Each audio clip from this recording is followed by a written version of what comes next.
She was a rising star in the Chicago Police Department, a woman known for her grit, loyalty, and a calm sense of control, even in the most dangerous situations. But on one quiet Thursday night, everything unraveled in a way no one could see coming. What began as a routine stop turned into a deadly tragedy, not because of an enemy's bullet, but because of a partner's. And now, the city is left asking, what really happened inside that apartment, and who, if anyone, should be held accountable? This is in the haunting echo of a single gunshot. Our officer that we lost tonight, this happens way too 36 years old and 4 years on the job, who was working hard, working extremely hard. Young, energetic, and bold approach towards keeping us safe is the memory that we will honor. And I will assure that our police department has everything that it needs in order to render justice. It was just before 10 p.m. The streets of East Chatham were quiet, almost deceptively so. Officers from the 6th District Tactical Team were patrolling the 8200 block of South Drexel Avenue when they noticed a man acting suspiciously. They attempted an investigatory stop. Nothing out of the ordinary, but the moment they approached, the man took off, vanishing into a nearby apartment building. Without hesitation, 2 officers, including Officer Krystal Rivera, gave chase. It was supposed to be a standard foot pursuit. No one knew it would end in irreversible loss. 5, we are following breaking news. A Chicago police officer shot and killed late last night.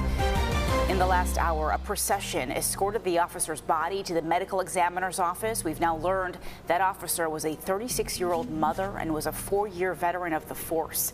Superintendent Larry Snelling described her as vibrant and fearless. We turn now to our Darius Johnson, who's live outside the 6th District Police Station with the very latest on this. Darius. Hey there, ladies. Good morning to you. This is where that fallen officer worked for the past 4 years, right here, the 6th District at 78th and Halsted. She was well known among her team, and this morning, the department and those here at the 6th District are now mourning. Overnight, Superintendent Larry Snelling spoke about her, saying she showed up every day, hardworking, bold, and dedicated to protecting others. Take a look at this video. It was around 9:50 last night when Chicago police made an investigatory stop at 82nd and Drexel in the Chatham neighborhood. Officers believe this suspect was armed. When they approached, the suspect ran into a nearby apartment. Once officers got inside, police say they were confronted by a second person pointing a rifle at them. During that, an officer fired their weapon, and that's when the 36-year-old female officer was shot.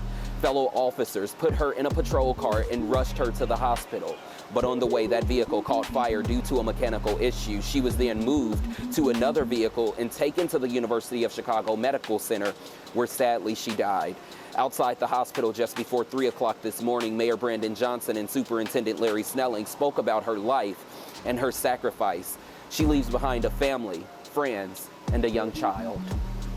It's a brutal thing to know that your offspring, because to a parent, no matter how old your children get, they're still always your children. And for a mother to lose her daughter like that, knowing that she was trying to do the right thing every single day, that she was protecting lives, that she was a hero, and she lost her life tragically, doing the job that she loved.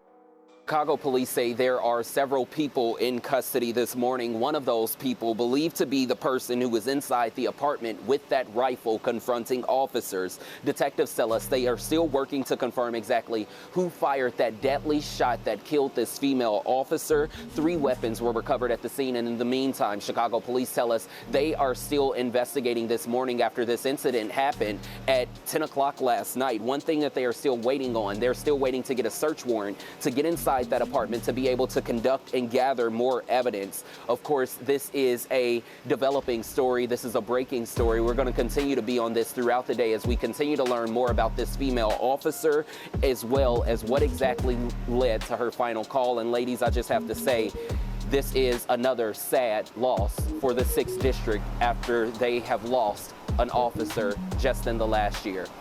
Inside the apartment, the tension climbed. Officer Rivera and her partner followed the suspect up to the 2nd floor. Every footstep echoed through narrow hallways. Then, a confrontation. Police say a second individual appeared inside the apartment, and he wasn't unarmed. A rifle pointed at officers. Panic, split-second decisions, and then a gunshot. The suspect with the rifle fled the scene. Rivera's partner stood over her, stunned. She had been hit. Yeah, and we are getting some new information this afternoon about last night's murder of Chicago police officer Krystal Rivera. The Cook County Medical Examiner's Office this afternoon releasing an autopsy showing that Rivera was shot once in the back. They are ruling her death a homicide. Police! 10-1, 82nd and That is the sound of officers calling for help around 9:50 last evening. According to police, Rivera and her partner were assigned to the 6th District Tactical Team on patrol when they attempted to stop a man in the 8200 block of South Drexel Avenue. The suspect fled into a nearby building. Officers chased them inside, where police say they were confronted by another man inside a residence holding a rifle.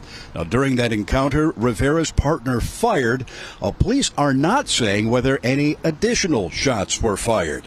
Rivera was rushed to the University of Chicago hospital where she died. Rivera was 36 years old and had been a Chicago police officer for 4 years. She lived on Chicago's northwest side in the Irving Park neighborhood and is the mother of a young 10-year-old girl. What followed was a desperate, chaotic effort to save her life. Officers rushed her into the back of a squad car. Sirens pierced the night, but fate dealt yet another cruel hand. The vehicle malfunctioned, caught fire on the way to the hospital. Officers were forced to move Rivera into another car. Every second mattered, but the delay might have been fatal. She was rushed to the University of Chicago Medical Center, but it was too late. Officer Rivera was pronounced dead shortly after arrival. Initially, the story was unclear. Rumors swirled. Had there been a shootout? Was the suspect armed? How many weapons were fired? By the next evening, Chicago police confirmed the department. Only one officer fired a weapon during the incident, the one whose bullet struck Rivera in the back.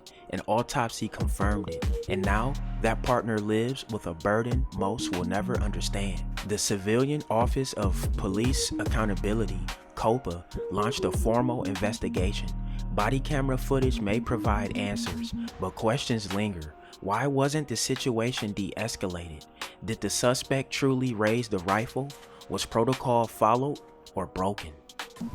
There's no easy way to explain what happened that night. Several people were taken into custody, including the man with the rifle, but no charges were immediately filed. Was the suspect attempting fusion? Did Rivera's partner panic? Was he justified in opening fire? Or did a rush to react cost a life? There are questions haunting the department, the city, and Rivera's grieving family. And while the body cam footage may provide some clarity, it will never bring back what was lost. Officer Krystal Rivera processed 2 illegal guns just hours before her death. She lived her final day protecting a city she believed in. Now, her name joins a solemn list. Officers killed in the line of duty, but hers is different. Hers was a mistake, a tragedy within the ranks. As investigations continue, Chicago mourns, and the question remains, how do you heal from a wound that came from your own hand? This is more than a story. It's a warning that even those trained to protect are never immune to human error. Alright y'all, there y'all have it, man. That's the story of Officer Krystal Rivera. Hey man, get in the comment section. Let me know what y'all think. Drillers and trappers, we out here trapping and drilling 247. Hey, don't go nowhere. Watch that next video. Gang!